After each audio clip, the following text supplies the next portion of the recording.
آل private schools ایسوسی ایشن نے کل تعلیمی ادارے بند رکھنے کا اعلان کر دیا. وجہ کیا بنی جانیے اس ویڈیو میں.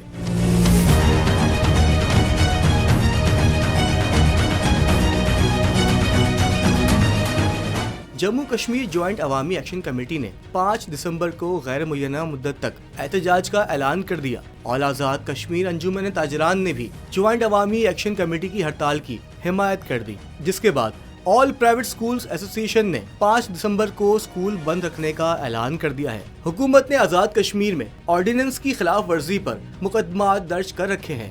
صدارتی آرڈیننس کی منسوخی کے لیے آزاد کشمیر بھر میں پہیہ جام ہڑتال کی جائے گی. مساجد سے ہڑتال کے حوالے سے اعلانات کیے جا رہے ہیں.